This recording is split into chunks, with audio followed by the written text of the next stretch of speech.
Two people vanish without a trace in the Oregon wilderness. For 6 years, their fate remained one of the Pacific Northwest's most haunting mysteries.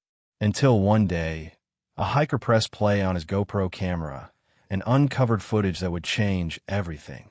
What would you do if your loved ones went camping and never came back? What if every search party, every helicopter, every trained rescue dog came up empty? What if the forest itself seemed to have swallowed them whole, leaving behind nothing but unanswered questions and a family's desperate hope? The towering peaks of Oregon's Cascade Range have witnessed countless adventures, but they've also kept deadly secrets buried beneath their ancient canopy. Dense forests stretch for miles, where cell towers can't reach, and where a wrong turn can lead to places no human was ever meant to go. This is the story of 17-year-old Ava Johnson and her uncle James Brown, two people who trusted the wilderness with their lives, only to discover that sometimes the wilderness has other plans. What happened to them defied explanation for over half a decade. But the truth was out there, hidden deep in the mountains, waiting in the most unlikely place imaginable. This is their story. This is the mystery that haunted Oregon. And this is how one piece of technology finally revealed what really happened on that cold September night 6 years ago. Ava Johnson was the kind of teenager who saw adventure where others saw danger. At 17, she had already climbed 3 of Oregon's major peaks with her Uncle James. Her Instagram was filled with sunset photos from mountain summits and videos of her fearlessly navigating rocky trails. She had bright green eyes that sparkled with mischief and an infectious laugh that could light up any room. Her Uncle James Brown was 42 years old and had been her adventure partner since she was 10. A software engineer by day and mountaineer by passion, James had spent over 2 decades exploring the Pacific Northwest's most challenging terrain. He was methodical, safety-conscious, and had never lost a hiker under his guidance. The family trusted him completely with Ava's life. Their relationship was special. After Ava's father died in a car accident when she was 12, James stepped in not just as an uncle, but as a father figure. Every month, they would plan a new outdoor adventure. Rock climbing, river rafting, wilderness camping. These trips became their sacred tradition. Ava's mother, Charlotte Johnson, initially worried about these expeditions, but she couldn't argue with the results. These adventures had helped Ava process her grief, build confidence, and develop a deep appreciation for nature. James always brought her home safe, usually with stories that would have Charlotte both laughing and shaking her head in disbelief. The September trip was supposed to be their biggest adventure yet. They planned to spend 3 days deep in the Cascade Wilderness, an area James had been researching for months. He'd found reports of hidden waterfalls and untouched camping spots that few hikers ever reached. "This is going to be epic, Mom," Ava had said the night before they left, her backpack stuffed with gear spread across her bedroom floor. Uncle James found this incredible spot that's like a secret paradise. Charlotte hugged her daughter, inhaling the scent of her lavender shampoo, never imagining it might be the last time. "Be careful out there, sweetheart. And make sure your uncle doesn't let you do anything too crazy." But the wilderness doesn't always honor careful planning or experienced guides. Sometimes, the mountains have their own agenda. September 15th, 2018. The morning was crisp and clear as James and Ava loaded their gear into his red Toyota Tacoma. The forecast called for perfect weather, cool nights, sunny days, with no precipitation expected. Ideal conditions for their 3-day wilderness expedition.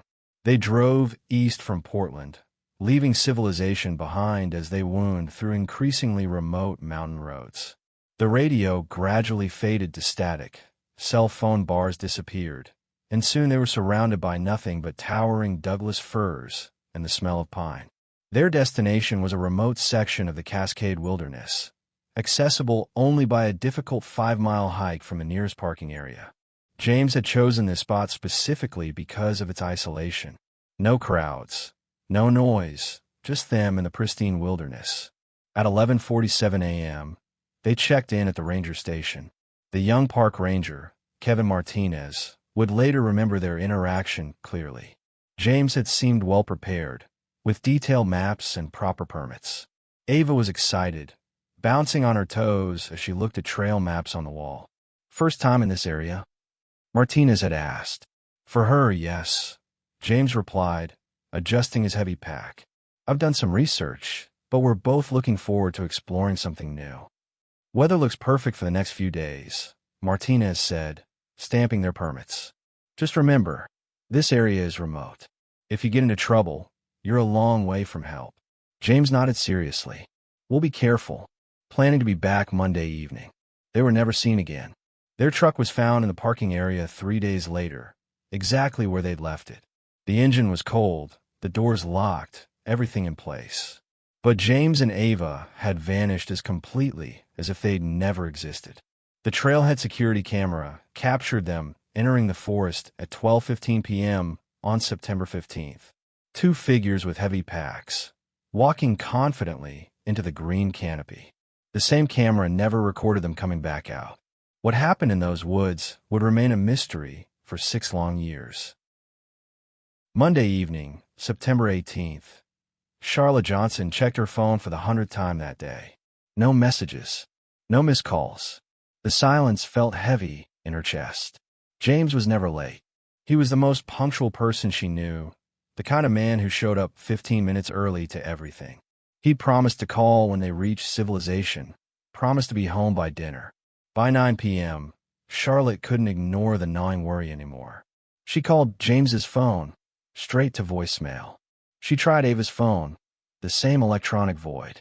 At 10 p.m., she called the park service. "My brother and daughter were supposed to return from a camping trip today," she told the dispatcher, her voice shaking. "They're not answering their phones, and they're never late." The dispatcher was sympathetic, but not yet alarmed. "Ma'am, it's common for people to lose track of time in the wilderness. They could be delayed by weather, or they might have decided to extend their trip." "You don't understand," Charlotte insisted. "My brother has a 17-year-old daughter with him. He would never worry me like this. Something's wrong." By dawn on Tuesday, search and rescue teams were assembling at the trailhead. Sheriff's deputies, park rangers, volunteer search teams, and tracking dogs converged on the last place Ava and James had been seen. The search began with optimism.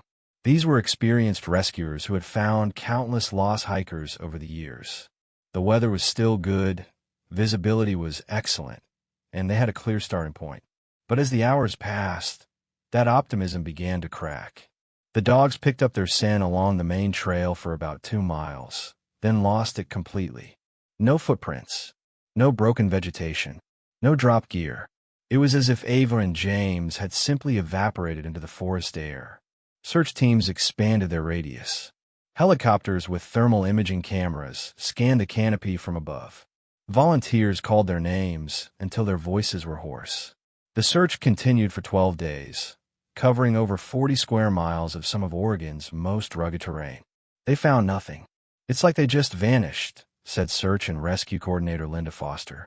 "In 30 years of doing this job, I've never seen anything like it."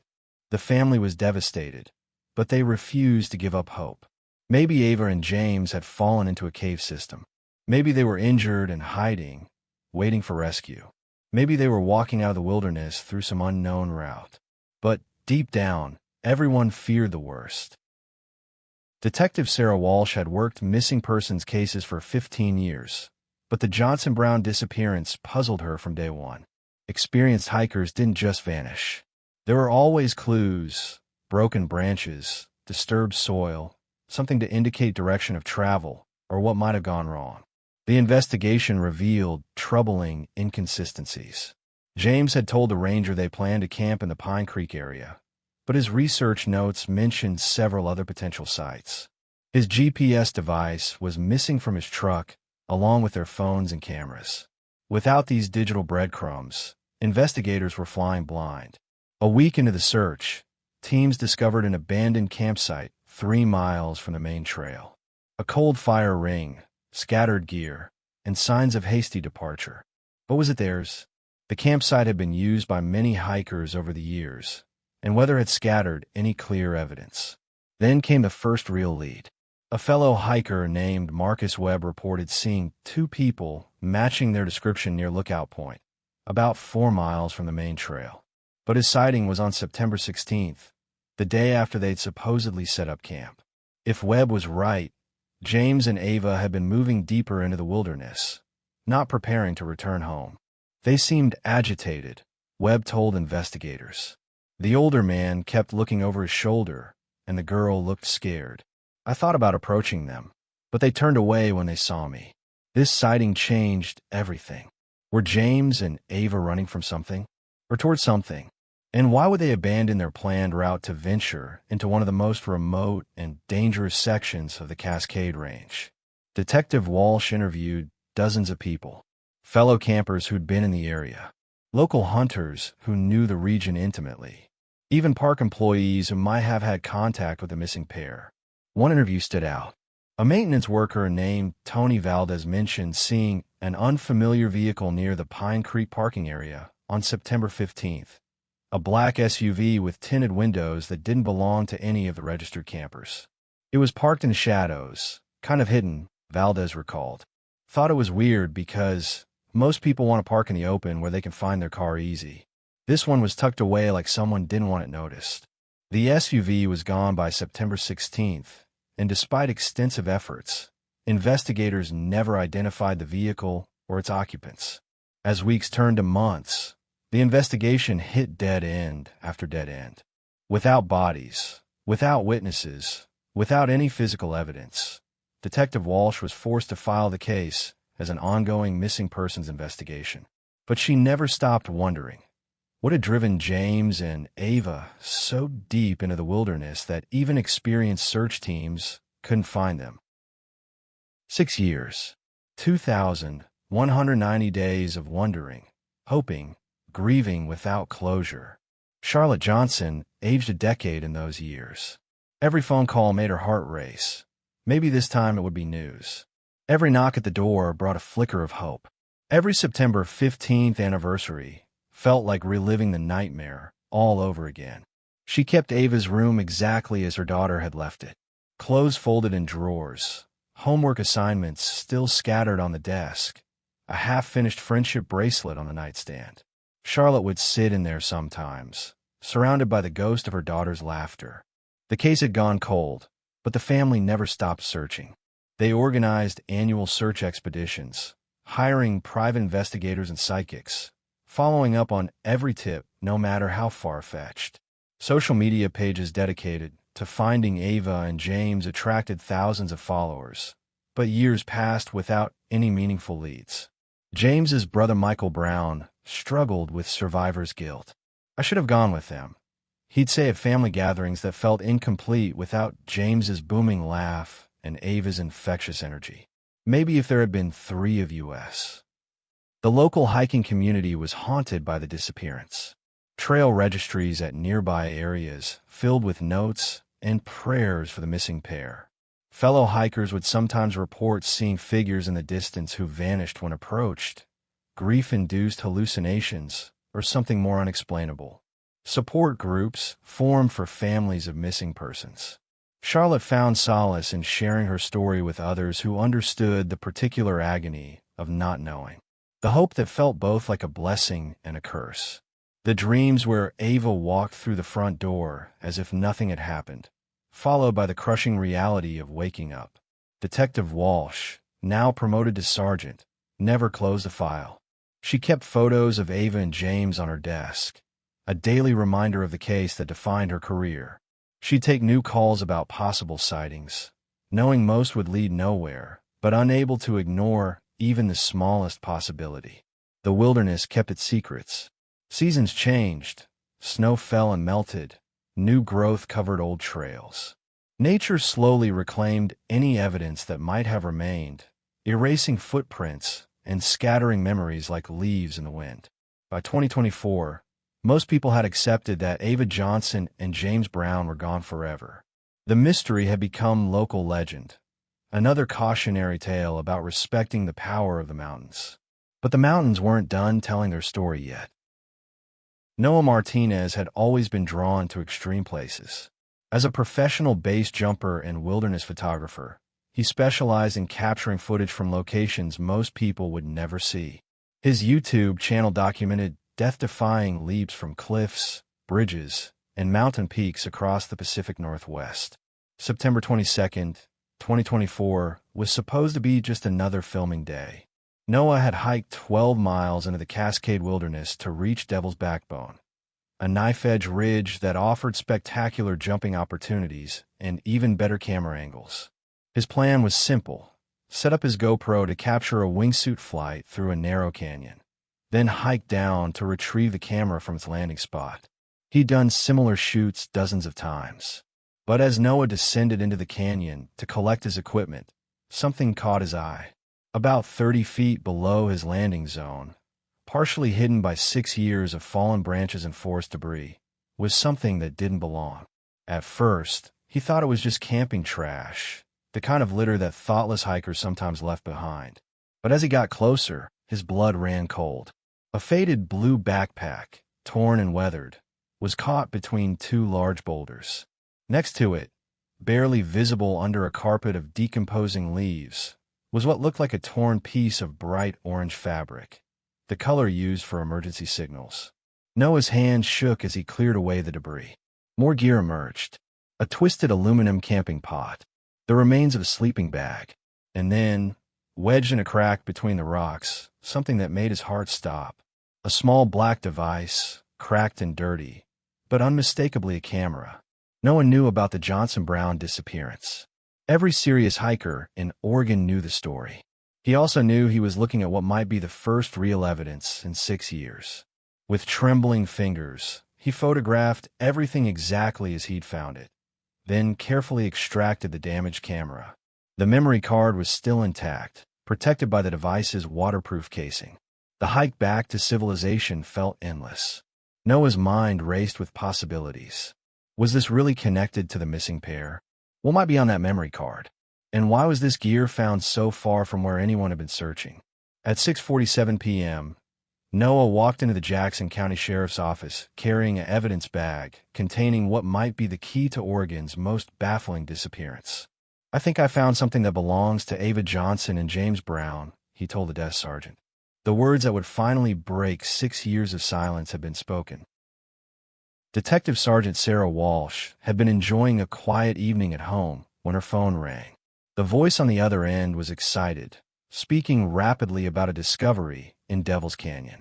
Walsh had fielded hundreds of supposed leads over the years, but something about this call felt different.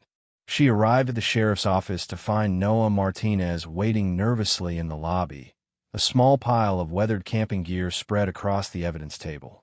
"Tell me exactly where you found this," Walsh said, pulling on latex gloves. Noah walked her through his discovery step by step, showing photos he'd taken of the site. The location was significant. Devil's Canyon was nearly 8 miles from where search teams had focused their efforts in 2018. It was also one of the most treacherous areas in the entire wilderness, with loose rock, vertical drops, and terrain so dangerous that even experienced climbers approached it with extreme caution. The damaged camera was sent to the state crime lab that same night. Walsh barely slept, knowing that the device might contain the answers she'd been seeking for 6 years. 2 days later, lab technician Dr. Rebecca Chun called with news that sent shockwaves through the sheriff's office. "The memory card is corrupted, but we've managed to recover partial video files," Dr. Chun reported. The timestamp shows September 15th and 16th, 2018. "And detective, you need to see this footage immediately." Walsh made the drive to Salem in record time. In the sterile environment of the state crime lab, she sat down to watch the final recorded moments of Ava Johnson and James Brown. The first few minutes were exactly what you'd expect from a camping trip. Ava laughing as she struggled to set up her tent. James pointing out mountain peaks in the distance. Their voices were clear, happy, filled with the excitement of adventure. "This place is amazing, Uncle James," Ava's voice said from the tiny speaker. "We have to bring Mom here sometime." "Maybe next summer," James replied, his voice warm with affection, "when the weather's even better." But as Walsh continued watching, the tone of the footage began to change. The timestamp showed evening of September 15th. The camera was handheld now, shaking slightly. Did you hear that? Ava's voice, suddenly tense. Hear what? James asked. That sound. Like someone walking. The camera panned across their campsite, the flashlight beam dancing nervously across trees and shadows. We're miles from anywhere, Ava. It's probably just an animal. But Ava wasn't convinced. And neither was Walsh, because in the background, barely audible, was a sound that definitely wasn't an animal. It was the distant sound of human voices. The recovered footage from September 15th, 2018, 9:23 p.m., showed Ava holding the camera with unsteady hands. The campfire cast dancing shadows across her face, but her expression had changed from joy to concern. Uncle James, I'm serious. There's someone out there. James's voice came from off-camera, patient but alert. Okay, let's listen. For 30 seconds, the only sounds were crackling flames and wind through the trees. Then, faintly, voices drifted through the darkness, too distant to make out words, but unmistakably human. Other campers maybe, James suggested, but his tone betrayed his own unease. This deep in the wilderness. Ava whispered. We hiked for hours to get here. Who else would come this far? The footage jumps ahead. The timestamp now shows 11:48 p.m. The camera was recording from inside their tent, capturing hushed conversation. They're getting closer. Ava's voice, barely audible. I know. Get your pack ready, just in case. What do you mean, just in case? Ava, listen to me carefully. If I tell you to run, you run toward the creek and follow it downstream. Don't stop. Don't look back. Just keep moving until you find help. Uncle James, you're scaring me. I'm probably being paranoid, but the voices outside their tent were louder now. Multiple people, speaking in low tones that the camera couldn't quite capture. But their intent felt menacing, predatory. Then came the sound that would haunt Detective Walsh for months afterward. The slow, deliberate unzipping of their tent fly from the outside. Hey, James's voice, sharp with alarm. What do you want? The camera fell, catching fragments of chaos. Ava screaming. James shouting. The sound of struggle, then running footsteps. The timestamp jumped again. Now 12:34 a.m., September 16th. The camera was moving rapidly, bouncing with each running step. Heavy breathing filled the audio track. Uncle James. Ava's voice, terrified. Keep moving. Don't stop. They were running through the forest in complete darkness, crashing through underbrush. The camera's night vision revealing a desperate flight through impossible terrain. I can't see where I'm going. Follow the sound of the creek. We need to put distance between us. The sentence was never finished. The audio captured the sickening sound of falling rocks, a sharp cry of pain, then silence. When the video resumed, the timestamp showed 3:17 a.m. The camera was stationary now, apparently dropped among rocks and debris. In the distance, barely visible in the frame, two figures could be seen huddled together. My ankle. James's voice, strained with pain. I think it's broken. What do we do now? Ava asked, her voice small and frightened. We wait for sunrise. Then we figure out how to get out of here. But sunrise would bring new horrors that neither of them could have imagined. The last recovered footage began at 6:45 a.m. on September 16th. Dawn light filtered through the forest canopy, revealing their desperate situation. They had fled so far from their original campsite that they were now in completely unfamiliar territory, surrounded by steep cliffs and dense undergrowth. James was clearly injured. He'd fashioned a crude splint for his ankle using tent poles and rope, but movement was obviously painful. Ava looked exhausted, her face streaked with dirt and tears. Do you recognize where we are? She asked, scanning the camera across the rocky landscape. No, James admitted, consulting his compass. We ran southeast for miles in the dark. We're way off any marked trail. The camera captured their attempts to signal for help. They used a mirror to reflect sunlight toward the sky, hoping to catch the attention of search aircraft. They built a smoky signal fire. James even tried to climb a tall tree to get better cell phone reception, despite his injured ankle. Nothing worked. They were too deep in the wilderness, too far from any regular flight paths or hiking routes. As the day wore on, their situation became increasingly desperate. Their water was running low. James's injury was worsening. And worst of all, they began to hear those voices again. Their mysterious pursuers were still tracking them. "Why won't they leave us alone?" Ava whispered into the camera at 2:15 p.m. "I don't know, sweetheart. But we're not going to let them catch us." The final coherent footage was recorded at 4:47 p.m. James had made a difficult decision. They needed to keep moving, even with his injury. Staying in one place made them sitting targets for whoever was hunting them. "We're going to try to reach the river," James explained to the camera, his voice steady despite their dire circumstances. "If we can follow it downstream, it should eventually lead us to civilization." They began their final journey, Ava supporting her injured uncle as they navigated treacherous terrain. The camera captured their slow, painful progress across loose rock and steep slopes. At 6:23 p.m., disaster struck. The footage shows them attempting to cross a narrow ledge above a deep ravine. James was in the lead, testing each step carefully. Ava followed, holding the camera, when suddenly the rock beneath James's feet gave way. His scream echoed through the canyon as he fell, disappearing into the darkness below. "Uncle James! Uncle James!" Ava's voice broke with terror and grief.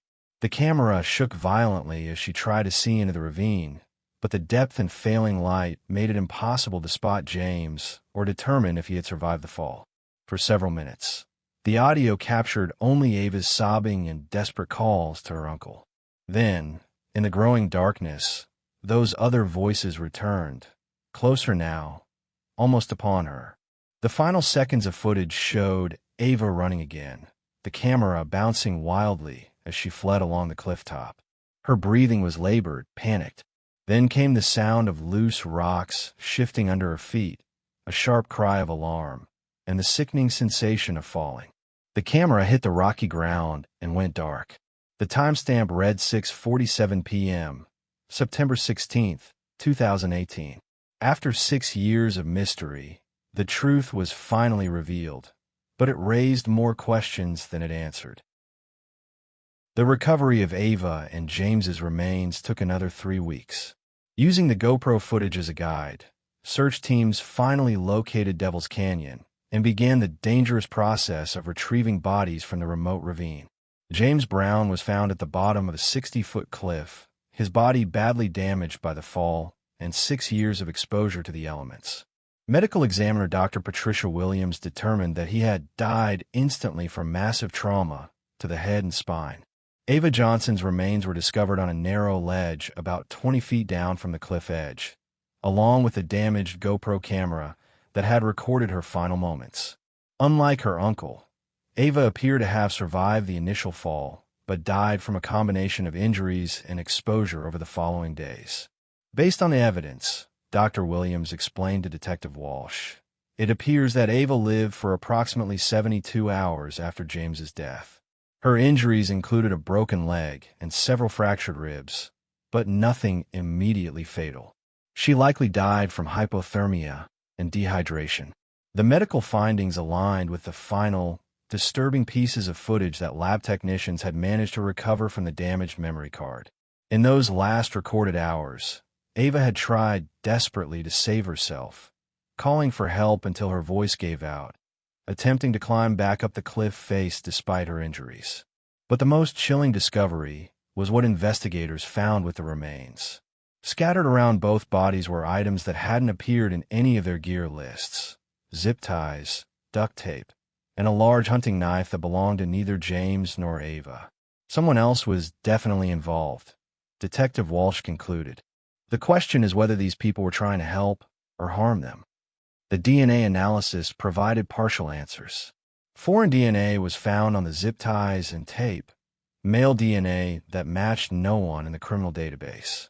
But more significantly, the analysis revealed that James and Ava hadn't been alone in their final hours. Soil samples from around their remains contained traces of at least 2 other people. Footprints preserved in clay deposits near the creek showed boot patterns that didn't match either victim's shoes. The most disturbing evidence came from enhanced audio analysis of the GoPro footage. Technology that hadn't existed in 2018 allowed investigators to isolate and amplify background sounds that had been nearly inaudible on the original recording. The voices that had pursued James and Ava through the wilderness weren't speaking English. They were speaking what linguistics experts identified as a mixture of Spanish and what appeared to be coded communication, possibly gang-related terminology used by drug trafficking organizations. This discovery changed the entire investigation. What had seemed like a tragic hiking accident was now potentially something much more sinister. Had James and Ava stumbled onto an illegal operation in the remote wilderness? Drug cultivation? Human trafficking? Or had they simply been in the wrong place at the wrong time when dangerous people decided they'd seen too much? The enhanced audio revealed one more chilling detail. In Ava's final recorded words, barely a whisper as she lay dying on the ledge, she said something that investigators couldn't ignore. "They're still watching me." The breakthrough came from an unexpected source. While analyzing the geographical data from the GoPro footage, investigators discovered that Devil's Canyon sat directly along a route that federal agents had been monitoring for suspected drug trafficking activities. DEA agent Frank Morrison had been tracking a sophisticated marijuana growing operation that used remote wilderness areas to avoid detection. The organization, led by a man known only as El Lobo, had been using the Cascade Wilderness as a drug highway for over a decade. "These groups don't tolerate witnesses," Agent Morrison explained to Detective Walsh. "If your missing hikers stumbled onto one of their operations or transportation routes, they would have been seen as a threat that needed to be eliminated." The pieces began falling into place. James and Ava hadn't been victims of a random wilderness accident. They had accidentally discovered something they were never meant to see. Enhanced analysis of the campsite found in 2018 revealed traces of chemicals consistent with drug processing. The abandoned camp hadn't belonged to James and Ava at all. It was likely a temporary staging area for the trafficking operation. The mysterious black SUV that maintenance worker Tony Valdez had spotted was probably connected to the drug runners. They had been using the remote parking areas to transfer drugs and personnel without attracting attention for park rangers. Agent Morrison's investigation revealed that September 15, 2018, was likely a major operational day for the trafficking ring. Multiple sources suggested that a large shipment was being moved through the wilderness that weekend, exactly when James and Ava had chosen for their camping trip. They were in the wrong place at the worst possible time, Morrison concluded. The traffickers couldn't risk being reported, so they chased your hikers deeper into the wilderness where there would be no witnesses and no rescue. But the most heartbreaking revelation came from the final analysis of Ava's last words. When she whispered, "They're still watching me," she wasn't being paranoid. Thermal imaging analysis of the enhanced footage revealed at least 2 human heat signatures positioned on the cliff above her location. The traffickers had followed James and Ava to the ravine. They had watched them fall, and they had waited, making sure that both victims died before disappearing back into the wilderness. Federal investigators launched a massive operation targeting the drug trafficking network. Using evidence from the GoPro footage and years of DEA surveillance, they identified and arrested 12 members of the organization, including the man known as El Lobo, whose real name was Eduardo Santos. During interrogation, Santos eventually admitted that his organization had encountered 2 hikers in September 2018. He claimed they had only intended to frighten James and Ava away from the area, but the situation had escalated beyond their control. "We never meant for them to die," Santos told investigators. "We just wanted them to leave and forget what they saw." But the evidence suggested otherwise. The zip ties and tape found with the remains indicated that James and Ava had been restrained at some point. The chase through the wilderness appeared to have been deliberate and prolonged. Justice would finally come, but it could never restore the years of grief and uncertainty that Charlotte Johnson and her family had endured. Charlotte Johnson stood in the cemetery on a crisp October morning, finally able to say goodbye to her daughter and brother-in-law. After 6 years of not knowing, she could finally lay them to rest.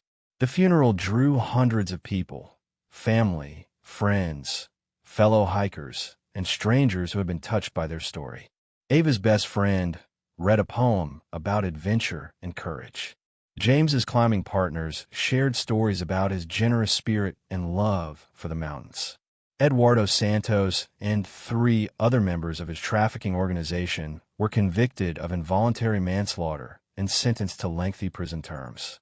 While prosecutors couldn't prove intent to murder, the evidence clearly showed that their actions had directly caused the deaths of James and Ava. "No sentence can bring back my daughter," Charlotte said at the sentencing hearing. "But I hope this sends a message that innocent people don't deserve to die because criminals want to hide their activities in our wilderness." The case led to significant changes in how law enforcement monitors remote wilderness areas. Park rangers now coordinate more closely with federal drug enforcement agents. Motion-activated cameras were installed along known trafficking routes, and a new emergency beacon system was implemented to help hikers in distress signal for help even in areas without cell coverage. Noah Martinez, the base jumper whose discovery had finally solved the mystery, established a foundation in Ava and James's memory. The organization provides emergency GPS beacons to young hikers who want to explore remote wilderness areas but can't afford the expensive safety equipment. If Ava and James had been carrying one of these devices, they might have survived long enough for rescue teams to find them, Noah said at the foundation's launch. "We can't change what happened to them, but we can try to prevent other families from going through this nightmare." Detective Sergeant Sarah Walsh kept the case file on her desk even after it was officially closed. The photo of Ava and James, young and hopeful at the trailhead, served as a daily reminder of why her work mattered. "People sometimes ask me if I'm satisfied with how this case ended," Walsh reflected. "The truth is, there's no satisfaction in this kind of work. We got answers, we got justice, but we couldn't get back what really mattered: 2 innocent lives that were cut short by greed and violence." The wilderness where James and Ava died has been permanently protected as part of a new conservation initiative. No camping or recreational activities are allowed in Devil's Canyon, but a memorial trail has been established nearby where visitors can honor their memory. The trail features a bronze plaque with Ava and James's photos and a simple inscription: "They came seeking adventure and found courage in their final moments." May their love for the wilderness inspire others to explore safely and protect these sacred places. But perhaps the most powerful legacy of their story is the reminder it provides about the unexpected dangers that can lurk even in the most beautiful places, and the importance of never taking safety for granted in the wild. Their story also highlights how modern technology, in this case, a simple action camera, can provide answers even years after a tragedy occurs. Without Noah's GoPro footage leading him to that exact spot, and without the Johnson family's camera preserving their final hours, the truth might have remained buried in Devil's Canyon forever. Even with the case officially solved, some mysteries persist. The enhanced audio analysis revealed at least 4 different voices during the pursuit, but only 3 men were ever arrested in connection with the trafficking operation. The 4th person, whose voice appeared on the recordings, was never identified. Federal investigators believe this individual may have been a higher-level operator who managed to escape when the network was dismantled. Agent Morrison continues to follow leads, but the trail has gone cold. Someone else was giving orders that night, Morrison told Detective Walsh during their final case review. The voice patterns suggest a leadership role, someone directing the others. That person is still out there. Another disturbing question involves the timeline. The GoPro footage shows James and Ava being pursued for over 9 hours, but forensic analysis suggests they could have escaped if they had simply returned to the main trail instead of fleeing deeper into the wilderness. Dr. Rebecca Chun, the forensics expert who analyzed the footage, believes James may have been protecting something more than just their lives. His behavior suggests he was trying to lead the pursuers away from something specific, she noted. But we may never know what that was. The final mystery centers on Ava's survival time after James's death. Medical evidence indicates she lived for 3 days on that ledge, but the last footage was recorded on September 16th. What happened during those final 48 hours remains unknown. Search teams found evidence that Ava had attempted to leave messages, scratch marks in the rock that might have been letters or numbers, though weathering made them impossible to decipher. She had also arranged rocks in patterns that suggested attempts at signaling, though no aircraft had spotted these markers during the original search. Charlotte Johnson has made peace with these unanswered questions. "I'll never know everything that happened to my daughter in those final days," she said. "But I know she was brave. I know she fought to survive. And I know she would want other families to learn from her story." The Johnson-Brown case has become required study material at the Pacific Northwest Search and Rescue Academy. Instructors use it to teach the importance of coordinating with federal law enforcement agencies and understanding that not all wilderness emergencies have innocent explanations. Dr. Williams, the medical examiner, believes the case represents a turning point in how investigators approach missing persons cases in remote areas. "We can't assume anymore that people who disappear in the wilderness are simply lost," she explained. "We have to consider the possibility that they've encountered criminal activity." The trafficking organization that killed James and Ava had been operating in Oregon's wilderness for over 15 years before their network was dismantled. Federal agents estimate they may have been responsible for intimidating or harming dozens of other hikers who accidentally stumbled onto their operations. "We'll probably never know the full scope of what this group did," Agent Morrison admitted. "The wilderness doesn't always give up its secrets, even when we know where to look." Today, 6 years after their tragic deaths and 1 year after the truth was finally revealed, Ava Johnson and James Brown are remembered not as victims, but as adventurers whose story has made the wilderness safer for everyone who follows. The Ava Johnson Memorial Trail Safety Initiative has distributed over 3,000 emergency GPS beacons to young hikers across the Pacific Northwest. Each device carries a small plaque with Ava's photo and her favorite quote, "Adventure's out there, but safety comes first." Charlotte Johnson has become an advocate for wilderness safety education. She speaks at high schools and hiking clubs, sharing her family's story and emphasizing the importance of proper preparation, communication plans, and emergency equipment. "I don't want other parents to go through what I experienced," she tells audiences. 6 years of not knowing if your child is alive or dead, of hoping every day for a miracle that never comes. We can prevent these tragedies with better planning and awareness. The case has also led to improved coordination between Park Services and federal law enforcement agencies. New protocols require rangers to immediately report any suspicious activities or unusual vehicle sightings to DEA and FBI field offices. Noah Martinez continues his extreme sports photography, but his experience finding James and Ava's remains changed his approach to wilderness exploration. He now carries multiple emergency communication devices and always files detailed itineraries with multiple contacts. "Finding their gear was the most important discovery of my life," Noah reflected. "Not because it made me famous or anything like that, but because it finally gave their family answers. Everyone deserves to know what happened to their loved ones." The trafficking organization's other activities continue to be investigated. Federal agents have connected the group to several other missing persons cases dating back to 2003, though most of those remain unsolved due to lack of evidence. Detective Sergeant Sarah Walsh retired from the sheriff's office in 2024, but she still receives occasional calls from other investigators working similar cases. The Johnson-Brown investigation taught her that persistence and new technology can solve even the most seemingly hopeless mysteries. "I kept their photos on my desk for 6 years," Walsh remembered. "Every day, they reminded me that someone out there was waiting for answers.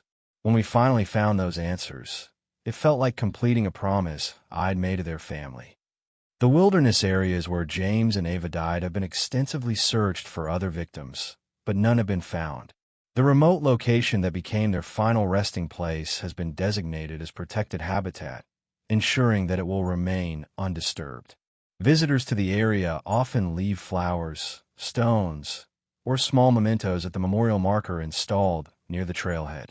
The marker reads simply, "In memory of Ava Johnson and James Brown, who loved these mountains and found courage in their darkest hour." But perhaps the most fitting tribute to their memory is the continued work of search and rescue volunteers who venture into Oregon's wilderness every year to help lost and injured hikers. Many of these volunteers wear patches featuring Ava's favorite hiking photo, an image of her standing on a mountain summit, arms raised in triumph, with infinite wilderness stretching behind her. Their story reminds us that adventure and danger often walk hand in hand in the wild places of our world. It shows us that even in our final moments, we can choose courage over despair, love over fear. And it proves that sometimes the truth is patient. It waits in hidden places, preserved by technology we never expected, ready to emerge when the time is right to bring justice to those who can no longer speak for themselves. James Brown and Ava Johnson went into the Oregon wilderness seeking adventure. They found something far more dangerous, but they also found something beautiful, the strength of their bond with each other, and the courage to face the impossible together. Their voices may have been silenced, but their story continues to echo through every forest trail, every mountain peak, and every family that chooses to explore the wild places of our world with caution, preparation, and respect for both the beauty and the danger that waits in the wilderness. What would you have done in their situation? Would you have stayed and fought, or would you have run deeper into the unknown? Their story challenges us to think about how we would face our worst fears, and whether we would find the courage to protect the people we love when everything depends on it. If this story moved you, remember to honor their memory by staying safe in your own adventures. And never forget that sometimes the wilderness keeps its secrets for years, but the truth always finds a way to emerge from the shadows.